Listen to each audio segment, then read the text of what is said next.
সরব অভিষেক বন্দ্যোপাধ্যায় ৫৫ দিন পেরিয়ে গেছে কিন্তু এখনো পর্যন্ত বহু প্রশ্ন রয়েছে যার কোনো উত্তর মেলেনি।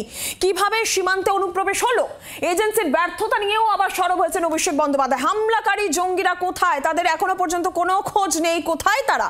পাক অধিকৃত কাশ্মীর কবে পুনরুদ্ধার হবে?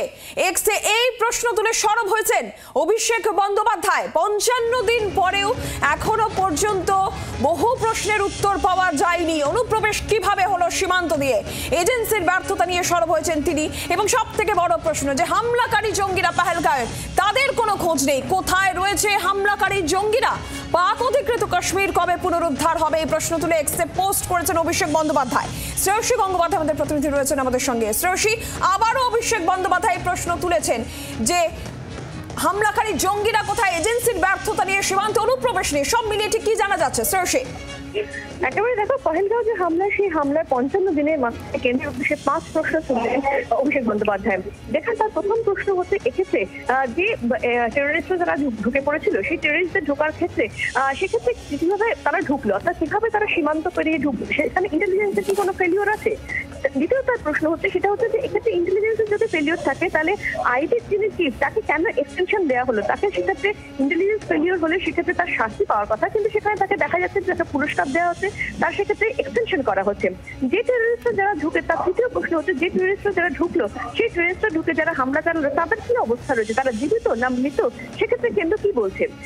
চতুর্থ তার প্রশ্ন হচ্ছে সেক্ষেত্রে এক্ষেত্রে যে তিনি এর আগেও তিনি পোস্ট করেছিলেন যে এক্ষেত্রে পিওকে অর্থাৎ পাক অকুপাইড যে কাশ্মীর রয়েছে, সেই কাশ্মীর সেক্ষেত্রে দখল করা প্রয়োজন ছিল। এক্ষেত্রে যখন ওই সময় যে পরিস্থিতি তৈরি হয়েছিল তখন তিনি পোস্ট করেছিলেন এবং তিনি এই প্রসঙ্গে তিনি বলছেন যে এক্ষেত্রে কেন সেক্ষেত্রে ট্রাম্প যে বক্তব্য রাখছেন বারে বারে, সেই বক্তব্যের পরিপ্রেক্ষিতে সেক্ষেত্রে গভর্নমেন্টের পক্ষ থেকে নির্দিষ্ট কোনো বক্তব্য পাওয়া যাচ্ছে না।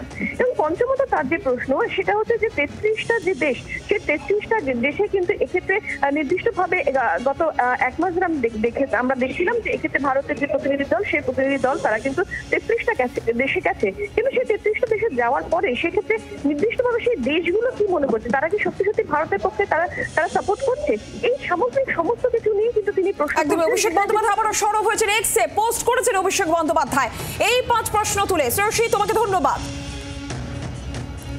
অন্যদিকে অভিষেক বন্দ্যোপাধ্যায়ের এই ৫ পহেলগাঁও প্রশ্নকে এবার হাতিয়ার সংসদে এই নিয়ে সরব হতে চলেছে তৃণমূল কংগ্রেস। এই প্রশ্নগুলোকেই হাতিয়ার করে অন্যান্য বিরোধীরা পহেলগাঁও ইস্যুতে সরব হবে, যে খবর সূত্র মারফত পাওয়া যাচ্ছে। এবং তৃণমূল কংগ্রেসের অভিষেক বন্দ্যোপাধ্যায়ের তোলা এই প্রশ্নগুলোই হাতিয়ার হতে চলেছে সংসদে। বিস্তারিত জানাবেন প্রবীর চক্রবর্তী, রয়েছেন টেলিফোন লাইনের প্রতিনিধি। প্রবীর, কি খবর পাচ্ছ?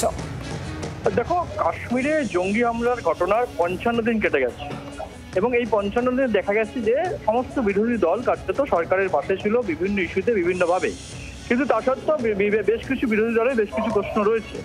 আজকে দেখা যাচ্ছে অভিষেক বন্দ্যোপাধ্যায়, তৃণমূল কংগ্রেসের সভাপতি সাধারণ সম্পাদক, ডায়মন্ড হারবারের সাংসদ, তিনি ৫টি প্রশ্ন তুলেছেন যে এই ৫টি প্রশ্ন ৫৫ দিন হয়ে গেছে, এই ৫টি প্রশ্নের উত্তর পাওয়া যায়নি। এই ৫টি প্রশ্ন অভিষেক বন্দ্যোপাধ্যায় তুলেছেন এবং তারপর দেখা যাচ্ছে যে তৃণমূল কংগ্রেস নেতৃত্ব তারাও পাল্টা এটা নিয়ে প্রচারে নামছে। যেটা উল্লেখযোগ্য বিষয়, এই যে সংসদে অধিবেশন শুরু হতে চলেছে, সেখানে কিন্তু তৃণমূল কংগ্রেস অভিষেক বন্দ্যোপাধ্যায়ের তোলা এই ৫টি প্রশ্ন নিয়েই সংসদের অধিবেশনে ঝাঁপাতে চলেছে। যে ৫টি প্রশ্ন অভিষেক বন্দ্যোপাধ্যায় করেছেন, সেই 5টি প্রশ্ন হতে চলেছে আগামী দিনে হাতিয়ার তৃণমূল কংগ্রেসের সংসদের অন্দরে। এমনকি জানা যাচ্ছে যে বিরোধী দলের অন্যান্য যারা রয়েছেন, অন্যান্য বিরোধী দল, তারাও কিন্তু এই প্রশ্ন নিয়ে আগামী দিনে সরকারকে চেপে ধরার একটা কৌশল নিচ্ছে পার্লামেন্টের অন্দরে। বাংলার আওয়াজ, বাঙালির আবেগ, জি ২৪ ঘন্টা।